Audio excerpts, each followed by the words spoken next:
contrariar bastante o que aconteceu em Brazuela nos últimos dias? Desde os anos 90, a lei brasileira permitia que organizações representantes de aposentados fizessem o desconto dos beneficiários diretamente nos pagamentos do INSS. Mas, para que isso ocorresse, o beneficiário deveria autorizar a transação. Só que isso aqui é Brasil, fiote. O malandro vê uma oportunidade de meter a mão no bolso do coleguinha e ele não desperdiça. E assim, os descontos nas aposentadorias começaram a ocorrer em volumes maiores com o passar dos anos. Em 2019, Bolsonaro chega ao governo e se depara com uma série de denúncias de irregularidades nos descontos aos aposentados. E ele nem vai até o Congresso perguntar o que eles achavam que deveria ser feito. Ele chega na voadora com a medida provisória 871, que em seguida se tornaria a Lei 13.846. Essa MP, dentre outras coisas, determinava que os sindicatos que descontavam a grana dos aposentados deveriam, a cada 2 anos, fazer uma revalidação da autorização dos pagamentos. Tipo, chegar no aposentado e perguntar: você tá de boa de eu pegar a sua grana e encher o cofre do meu sindicato? E é agora que eu preciso encerrar de uma vez a conversa fiada do PT. E eu vou começar pelo início. Vamos reviver a votação dessa MP lá em 2019. Um dado importante que você precisa ter em mente antes de ver o vídeo a seguir é de que a CONTAG, a Confederação Nacional dos Trabalhadores Rurais, Agricultores e Agriculturas Familiares, está no epicentro dessa fraude que assaltou os aposentados do INSS. Dito isso, assista como o PT, o Partido dos Trabalhadores, se portou durante a votação da MP do Bolsonaro em 2019. Município distante do município, para chegar uma informação até ele, não tem sistema de internet. Quem faz a orientação, o acompanhamento desse agricultor é o seu sindicato. E o governo quer retirar os sindicatos deste apoio dos agricultores. Ou fica só a mãe ou só o pai, porque o outro já partiu. Por isso que nós do PT somos contra e vamos votar não a esse requerimento, a essa proposta, porque isso não ajuda o nosso agricultor. Isso vem para esculhambar a previdência dos nossos agricultores, vem para perseguir os nossos sindicatos dos trabalhadores rurais. Vem para perseguir os nossos sindicatos. E esse governo é contra a agricultura familiar, esse governo é contra a organização popular dos trabalhadores e o sindicato, seja de categoria que for, ela tem a responsabilidade de representar a sua categoria. Só vai votar sem verificação se houver a garantia que os sindicatos estejam inclusos nesse texto aglutinativo, o que não está presente na proposta de acordo. Tivemos alguns avanços, deputado Wilson, sim, no atendimento de algumas demandas das organizações sindicais, das bancadas de oposição lá na comissão. Reconhecemos que o entendimento que a CONTAG construiu aqui com alguns partidos, representa um avanço também no aspecto apenas que trata do prazo para o cadastro. Galera, a CONTAG, o Sindicato dos Trabalhadores Rurais, tinha uma influência tão grande naquela votação em que o PT se colocava em obstrução, que o Lira chegou a pegar o microfone pedindo que a CONTAG entrasse em contato com os parlamentares, avisando que estavam de boas, para que o PT parasse de defender o sindicato, suas atribuições e seus interesses. O Coronel Tadeu não chega. Era importante que os líderes da CONTAG, da FETAG, que participaram da confecção do acordo, pudessem se posicionar e cobrar dos deputados do PT, do PSOL, de outros partidos, uma posição mais clara com relação a como esse caminhamento vai se dar. É importante que a CONTAG e a FETAG participem nesse momento da votação, entrando em contato com os deputados líderes desses partidos. E é interessante a gente se atentar que o deputado chega a dizer que não pode tirar o Sindicato dos Agricultores Rurais dos interiores de Brazuela fora, porque é justamente nele que o sindicato chega e a informação não. A fraude se dava através dos sindicatos que iam diretamente no INSS e embutiam um desconto de associação nas aposentadorias sem que o aposentado sequer conhecesse a entidade, sem que ele fosse sequer consultado. Beleza! Corta para 2025 para eu te mostrar como foi importante o sindicato chegar no interior, entre os agricultores rurais, onde a informação não chegava, mas o sindicato sim. Segundo a CGU, os principais municípios onde houve descontos de aposentados e pensionistas foram no Nordeste, estão no Nordeste, e principalmente na zona rural desses pequenos municípios, o que torna aí esse pessoal um alvo ainda mais fácil, eventualmente, para a ação aí dos fraudadores, né? Como se apura nessa investigação da Polícia Federal. A gente preparou, Júlia, uma tabelazinha para mostrar os municípios, que são, no Piauí, Ribeiro Gonçalves, onde mais de 65% dos aposentados do município teve descontos na sua aposentadoria. Também Altamira do Maranhão, no Maranhão, onde mais de 65,26% dos aposentados tiveram descontos.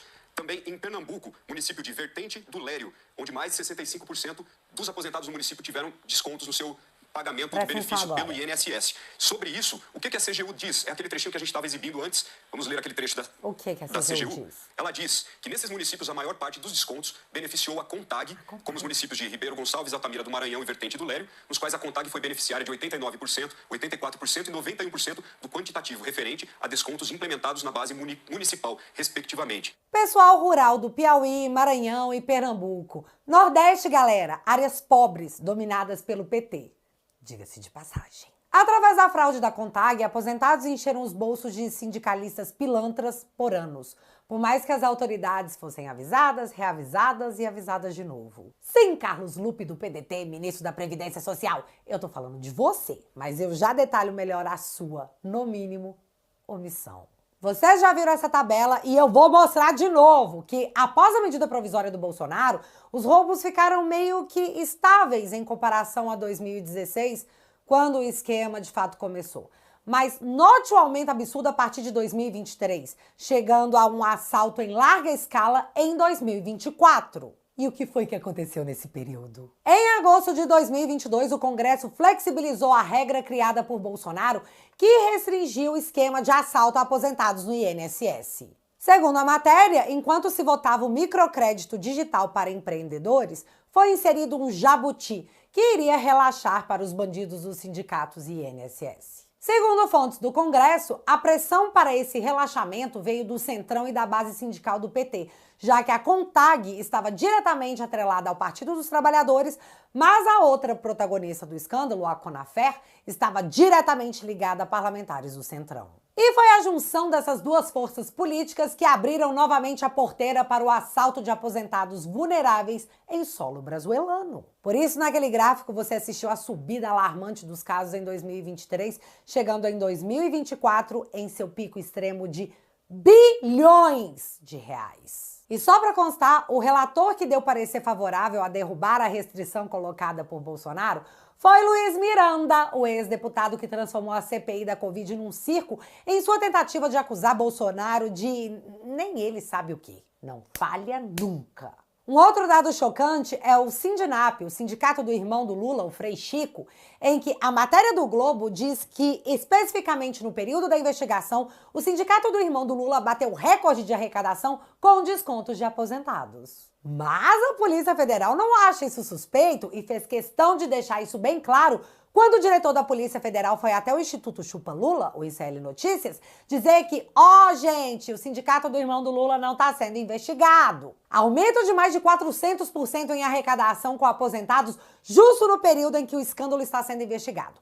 Mas não, o sindicato do irmão do Lula não chamou a nossa atenção não, tá? Tudo certo. Oi?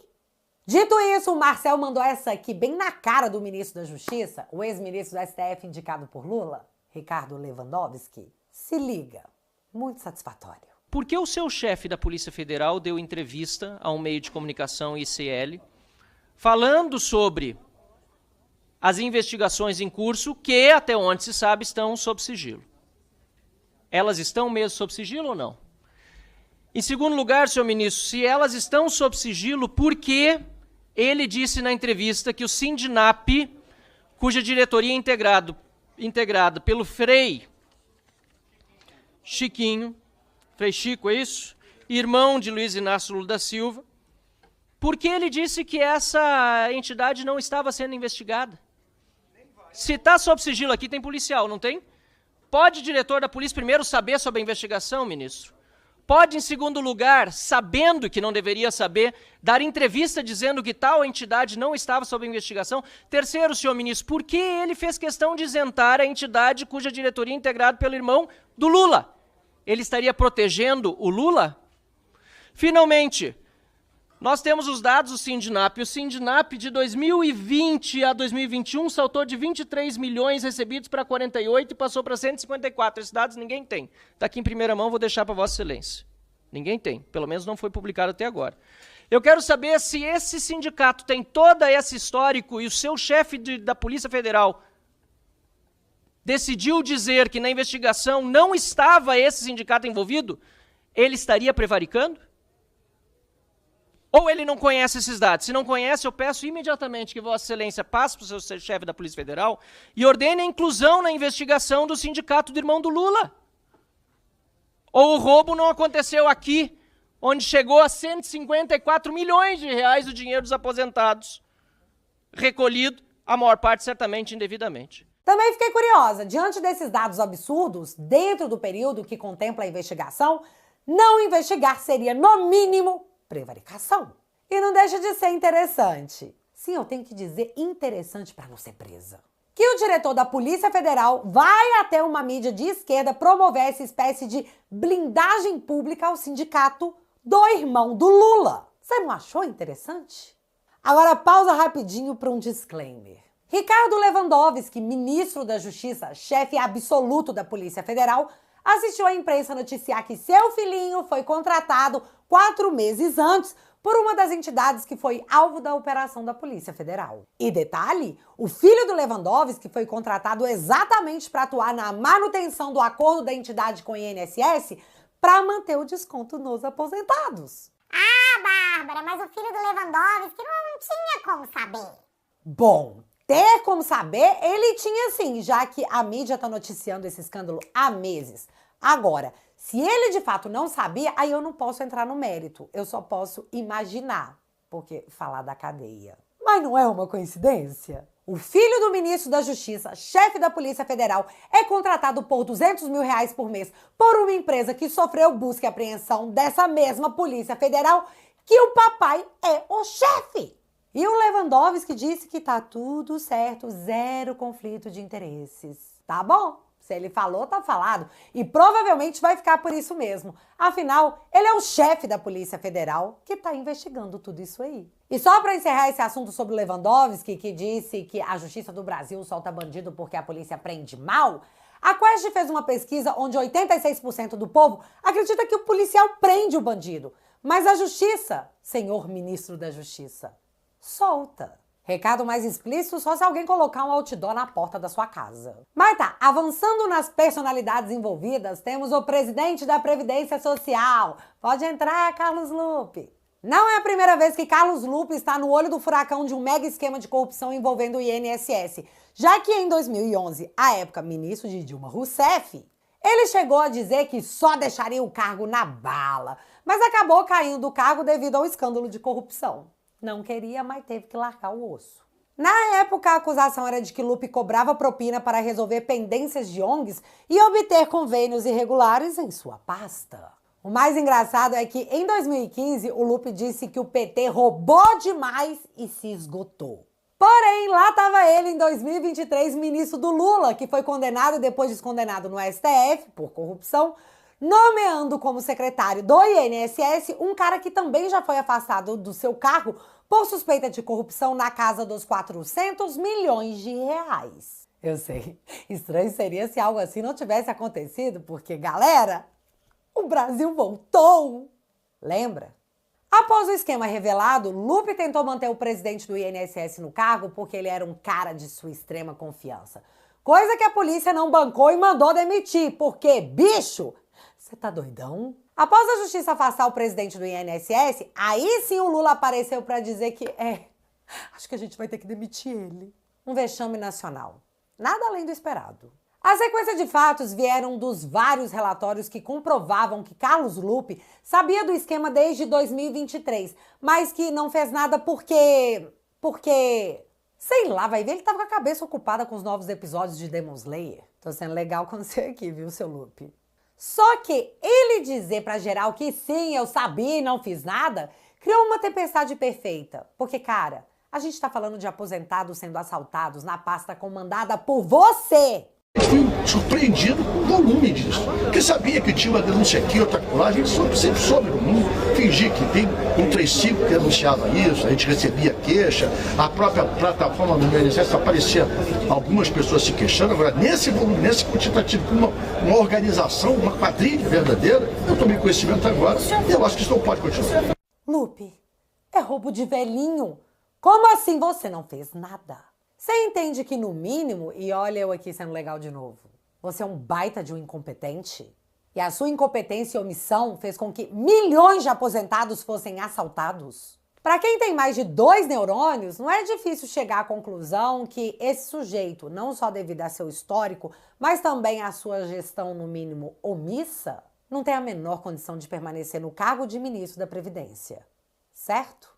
Pois é, se a lógica é essa, o cérebro do Lula é um espaço vazio a ser invadido pelo MST. Porque ontem a Gleisi, que também já foi acusada pelo Caiado de ser assaltante de aposentados... Gentileza. Que é isso? Um grande momento da política brasileira. Foi lá na Globo News dizer que não, o Lula não vai demitir o Lupe porque não tem nada contra ele nos inquéritos. E só para lembrar, não tem contra o sindicato do irmão do Lula também. Só não tem. Então tá tudo bem, gente. Esse assunto já deu. Vamos falar do golpe do Bolsonaro? E aqui, o Lula não pode demitir o Lupe porque ele é PDT, um dos poucos partidos da base do governo. Além do STF, é claro. E o medo é porque o PDT já deu o recado. Demitir o Lupe é demitir o PDT. Então o Lula vai entubar o cara na garganta de geral porque ele não pode perder a governabilidade. Que, aliás, ele já não tem. Por isso que ele governa com o STF. Que coisa mais deplorável. E por falar no governo, ele já está ensaiando uma reparação aos aposentados roubados. E olha só, você não vai ter nenhuma surpresa. Governo ensaia deixar conta bilionária da corrupção no INSS para aposentado. Tcharam! O governo está falando para geral que os aposentados assaltados serão ressarcidos. Mas... não sabe de onde tirar o dinheiro. E a matéria coloca que muito provavelmente o destino final dessa conta será os precatórios, onde a União, no caso eu e você, vamos bancar. Um dia. Mas como até o momento apenas 11 entidades são investigadas no esquema que ultrapassa os 6 bilhões de reais, eu acho que pode ter mais caldo na cana, já que a oposição conseguiu as assinaturas para se instalar a CPI do INSS. Porque o mínimo que a população merece é um escrutínio público de mais um assalto a seu povo já tão lesado. Óbvio que tem mais participantes, tem nome de ministro do TCU no meio, mas eu quis trazer um resumo bem resumidinho só para você entender em que ponto tá o mais novo esquema de corrupção brasileiro revelado num governo do PT. Se pá, eu volto aqui depois fazendo tipo filme policial, colocando fotinha, ligando um ponto no outro. Me conta aí nos comentários se vocês querem um CSI mineiro, que a gente pode providenciar. E para encerrar esse vídeo, eu preciso dizer que não existe mais 3 poderes independentes. O executivo, que executa o orçamento, o legislativo, que cria as leis, e o judiciário, que julga essas leis. Também preciso deixar claro que a lei de impeachment para ministros da Suprema Corte foi rasgada em plena Globo News. E todos trataram com naturalidade, porque a última coisa que aparentamos ser é um Estado democrático de direito, onde reina o império das leis. E é claro que eu vou mais que explicar essa minha opinião dissidente. Eu vou mostrar o porquê pensar diferente disso é muito difícil. A anistia aos presos políticos se tornou um assunto forte dentro do Congresso e a oposição conseguiu reunir as assinaturas necessárias para que o tema fosse levado com urgência ao plenário. E eu só lembro do Demetrio Magnoli dizendo isso aqui lá na Globo News. Em primeiro lugar, independente das moças bonitas, da ingenuidade ou não dos parlamentares, se a oposição tem 267 assinaturas, é antidemocrático não pautar o projeto para ser votado no plenário. É antidemocrático, não importa o que alguém ache do projeto. Eu, por exemplo, acho um absurdo anistiar, né, os soldados rasos do golpe do 8 de janeiro. Eu acho isso um absurdo, porque isso seria dizer que o Brasil é um país sem lei. Mas é antidemocrático não colocar em votação. Você não pode, vamos dizer que não se deve colocar em votação projetos que você não concorda, mas deve se colocar em votação projetos que você concorda. Então, seria democrático que o Hugo Mota colocasse em votação. Após a oposição conseguir o número necessário de assinaturas, ou seja, a maioria da Câmara, coisas começaram a acontecer. Tipo, Hugo Mota ser convidado para jantar com Lula e ministros da Suprema Corte, passando pela Polícia Federal investigando emendas à cidade em que o prefeito é o papai do Hugo Mota, até ele fazer uma viagem internacional com Lula e com Alcolumbre para que eles estreitem a amizade. E, de fato, a anistia até hoje não foi pautada. Mas, como o caldeirão tá fervendo, coisas começaram a acontecer, como o Alexandre mandando idosos para prisão domiciliar e também a Débora, a cabeleireira, mãe de 2 crianças, para casa. Só que o Supremo não recua nunca. E nessa semana a Débora foi condenada pela primeira turma a 14 anos de prisão, no que se tornou matéria internacional. Só que o Supremo sabe que 64% da população brasileira não enxerga no dia 8 de janeiro uma tentativa de golpe. Ou seja, o barro não rolou. O que fez a sua aprovação despencar perante a opinião pública, segundo o The Economist, alcançando míseros 12%. Algo realmente deveria ser feito, mas sem que a corte de magnânimos mostrasse que errei, fui moleque. E assim nasce uma aberração jurídico-política, que é a articulação entre Senado e ministros da Suprema Corte na elaboração de uma lei para reduzir as penas dos condenados. Então não, eu não falei errado. O STF está juntamente com o Senado elaborando uma lei. Presta bastante atenção no que você vai ouvir agora. É sério, só presta atenção. E eu anotei aqui, queria dividir com vocês a apuração. Acho que qualquer imagem, ideia de que o Supremo possa estar envolvido num acordo, o Supremo quer afastar. Porque publicamente isso é ruim. Como é que explica ministro do Supremo envolvido com negociação política com o Congresso se eles se dizem não políticos? E aí essa fonte estava explicando que, na visão dele, ele acredita que há maioria para aprovar a anistia na Câmara e o Senado não queria ficar sob pressão, considerando que o ano que vem deve ter a renovação na casa de 2/3 da casa, ou seja, mais senadores à direita. E aí que eles acham ali, isso foi conversado dentro da corte, que isso poderia, por isso que eles estariam tentando esse acordo político. Mas ele desconhecer também qualquer acordo na linha do que o Paulo está falando. Otávio, boa tarde para você. Boa tarde. O Supremo não quer chamar acordo de acordo. Tudo bem, faz parte, a gente até entende.